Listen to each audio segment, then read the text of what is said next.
Good morning guys, and welcome to today's racing meeting here at Toddington Moto Park. Is the penultimate round of the Luton District Motorcycle Club's 2023 Championship. This meeting is incorporating the Southern Eastern Evos Championship round 5, and it's a part of the South Midland Centre Championship also. Weather is nigh on perfect. Mild breeze, but nothing too bad that's going to interrupt the riders at all. There's not a cloud in the sky, to be honest with you. A bit of wispiness, would we say, out there. The track has been watered the night before, possibly also this morning. So as they go out for practice, it's going to be a little bit sketchy in places, especially around this area, because this area here is off camber. As you see, as they bank round, it goes away from the bike as they go around the corner. It's nothing really to trouble the guys, but in the wet, the back end can be a bit slippy. They can do a full 360 as they come landing off this jump, which was kind of originally a double jump come whoops. Now this is a bit more of a plateau that they can hit it pretty much flat out, clear the area, get into the apex of the corner, and then go over to the bomb hole over the back there. So the rider's currently going out for practice. This is the very first lap of practice. So this would be where it's sketchy for some of the riders. Some who perhaps have not been here before. Some are expecting the corners not to be as slippy because perhaps they didn't do a track walk around, which they really should have done. But racing itself, by the time they get out there, although they've got a transponder which will give them their time, their race time is going to be somewhere in the region of possibly 5 to 10 seconds quicker a lap, because this track, as you can see here, it starts off a bit kind of mucky, and it's like a fine dough. You have to knead it, you have to work it, and then eventually it comes in pristine racing condition, nice firmly set. You see the little knobbles in the mud where the bike's getting plenty of traction, and they can really let the hammer go.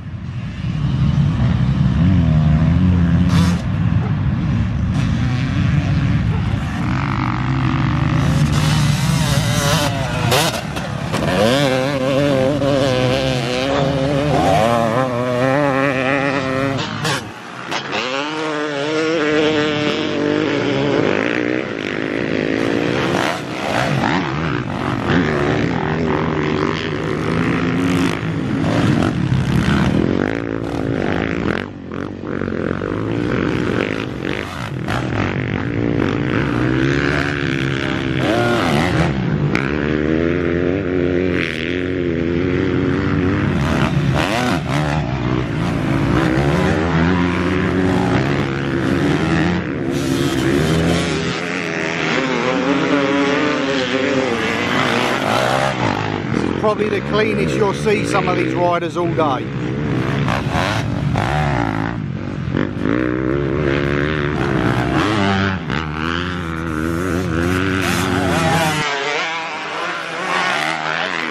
From the noise, it's a distinctive mix of 4 strokes and 2 strokes.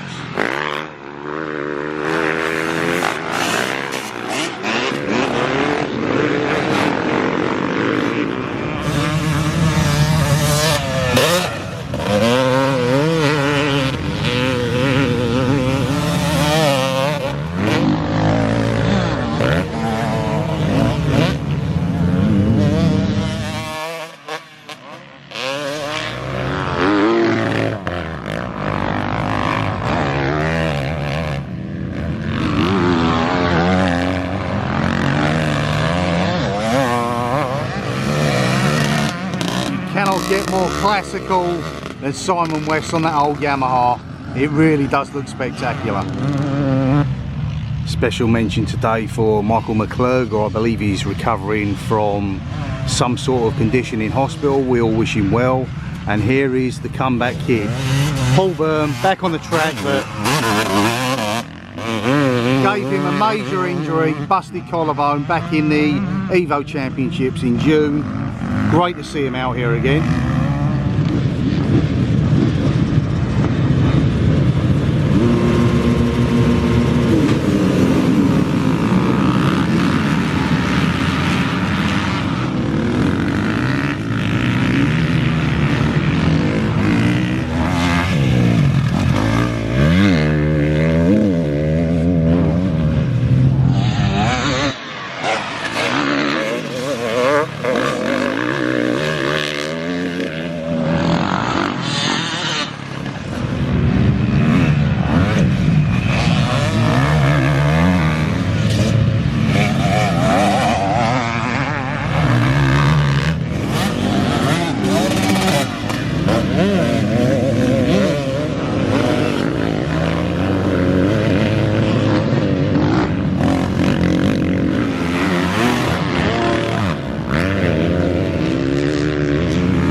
motorbikes, I really love your classic Evos and your Super Evos, a mix of pre-1990 and a pre, let's say, 2005.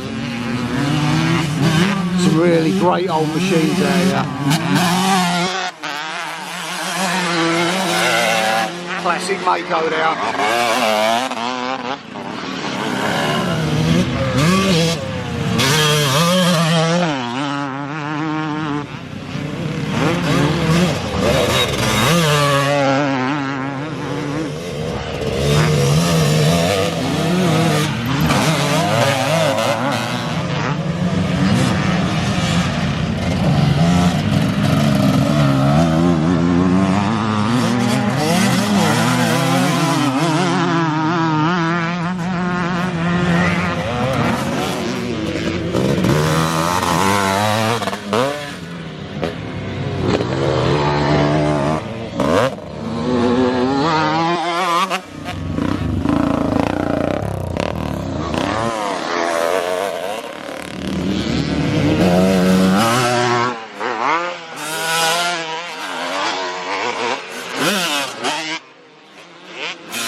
We've reached a moment in the day where we're going to get a handicap ride, which is basically a 3-lap race. The slower riders will start first, then followed by the faster riders.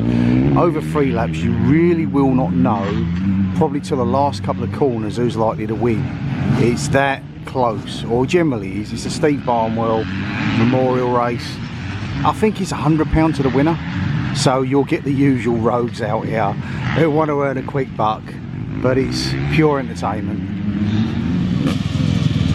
This will take some seriously sorting out for them to get in their rider groups for the race, how it's actually going to drop, whether it's going to flag them all off in one go. You can see Christian Hutchinson there, Ricky Knowlton, I believe somewhere in amongst that lot, possibly to the back, maybe to the side there. You've got Rob Nicol, who is the nephew of the great Kurt Nicol, who was British champion, and several times second in the world. He's here today on a KTM. I'd have to seriously say, in all the time I've seen racing, I've never seen it staggered like that before. It's obviously going to be a flag start.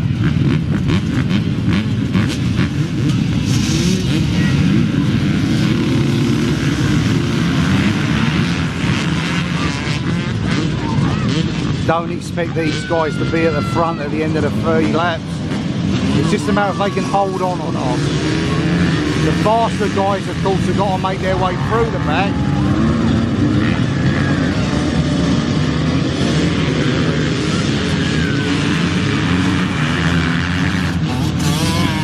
Let's just say it's going to get a bit lively out there.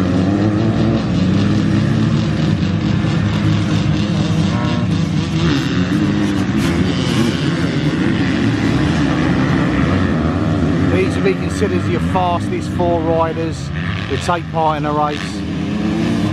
Already putting the hammer down.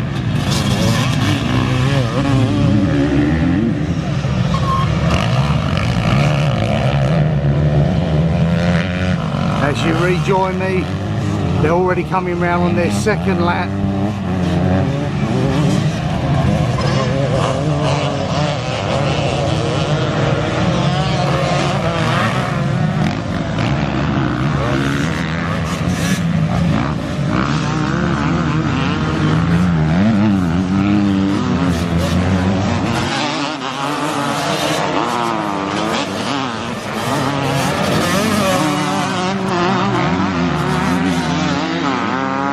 The prizes in this race go down to 10th place.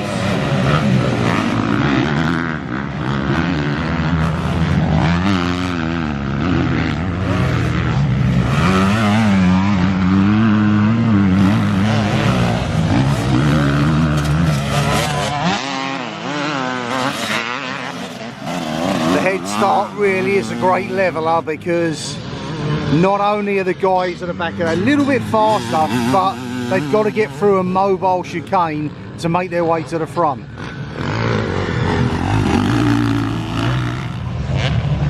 These guys out here are seriously motoring. It's only a 3-lap race. This is the 3rd and final lap.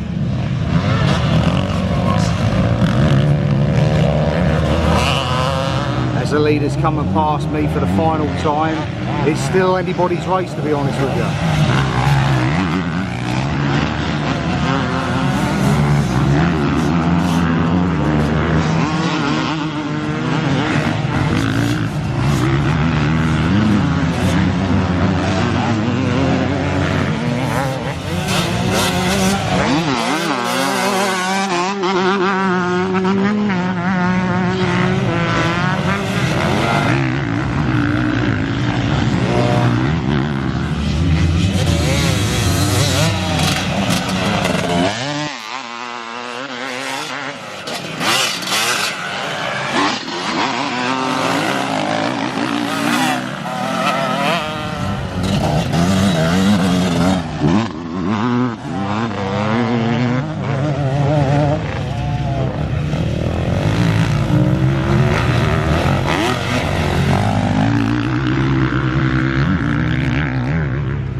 Good to see a battle all the way to the back too.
Evo class lining up. As I said before, it's a mixture of your Evos and your Super Evos. All of those 3 bikes there will be classed as Super Evos because they're post 1990. The bikes are obviously my era. I sort of finished around 94, me busted back. I was on a 91, we had 92 spec CR125. It had the plastics of the Honda then. They went sort of almost fluorescent. And I managed to get some that would stick onto the 91 machine, which was a bit difficult because it had a slightly different setup. Then you had the Kawasaki's, likes of Kevin Seaton were racing them back in the day.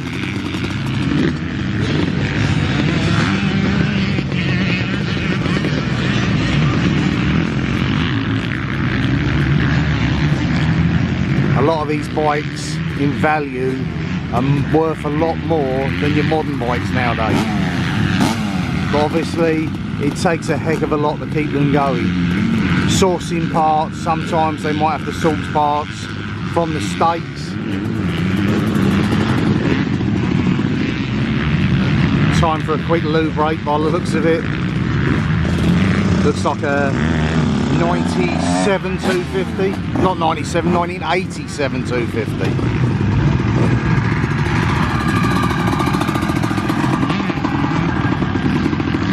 Classic twin shock.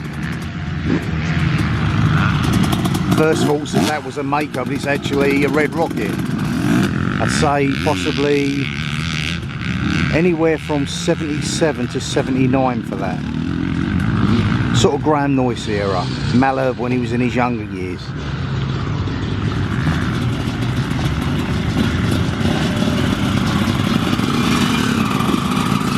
What I really didn't like with the Kawasaki is that the water cooled system, you had the fender on the one side of it. It just felt weird, so I never got one. Always stuck with a Honda.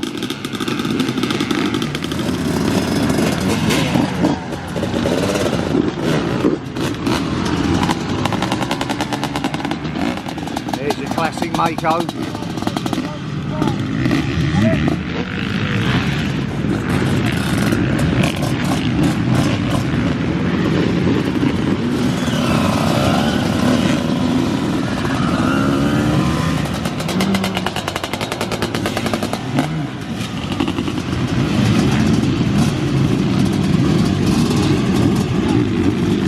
It's as much the sound as anything else. The classic roar of the two-stroke engine. Sometimes you get that faint whiff of Castrollar in amongst the mix, and it's like a fine perfume to any of us who raced back in the day.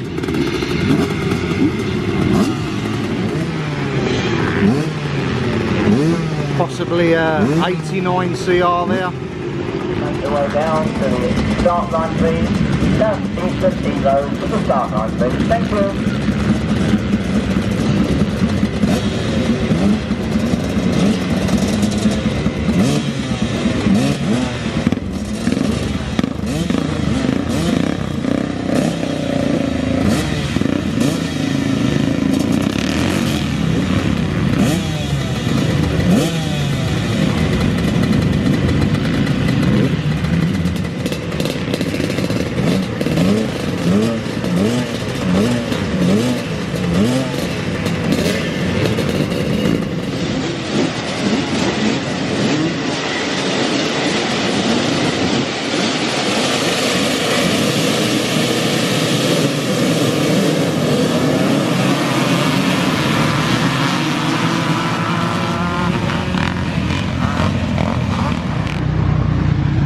Classic Mako there, possibly an Alpha 1.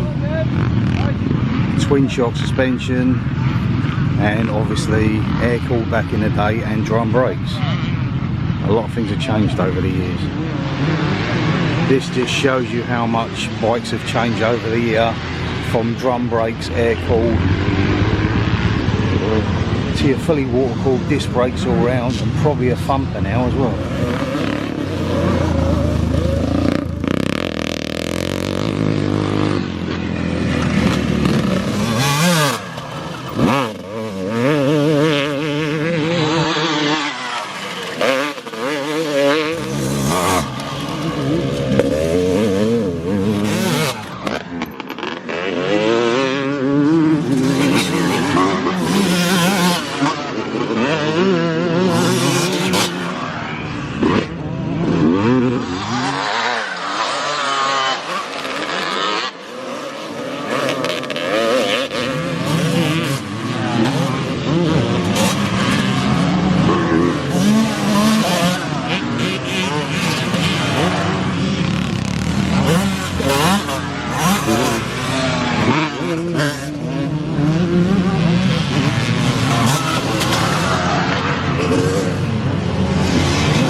during the racing, the track is burned up lovely. So these guys get the power down as they get ready to jump.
ready to go out for their last race of the day. It's been Brad Tomlin, number 33 there in the middle, who's been the guy to catch all day. I think he's been pretty much unstoppable.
Now, pretty much untouchable today, getting ready for his last race.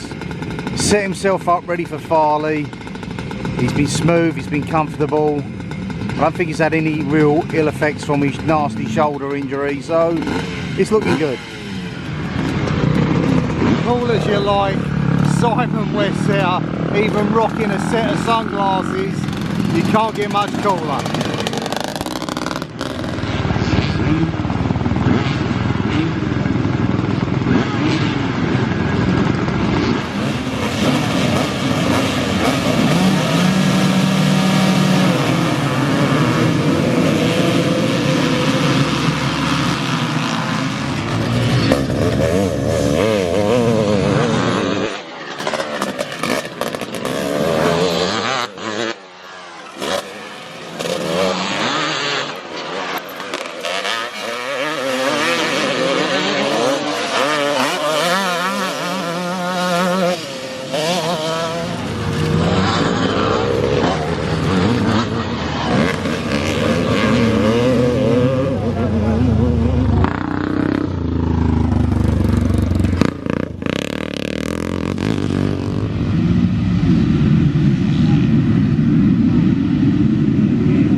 So the last group of the day, race of the day, these are the over 50s coming up for their first lap of their race.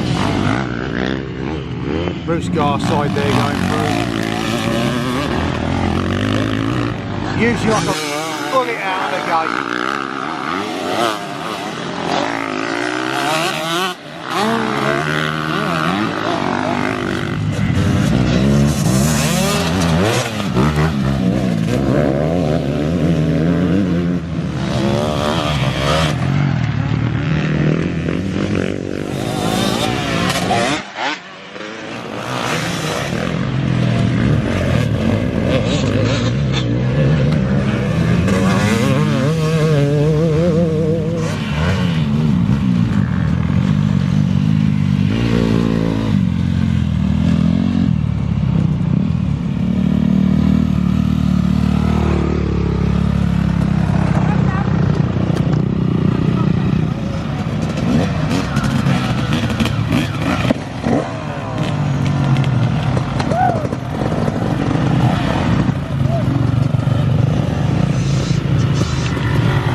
Distinctively look like a third place there for Bruce Garside, so brilliant, well done.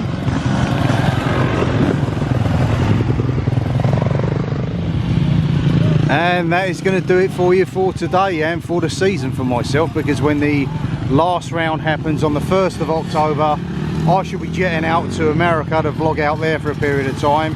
But we'll be back next year. Hopefully conditions will be great as they have been today. The organisation, even Bob's Burgers was great, to be honest with you. But yep, some fantastic racing. No one got seriously hurt, which is the main thing. Thank you so much for watching. I'll catch you next time. Bye for now.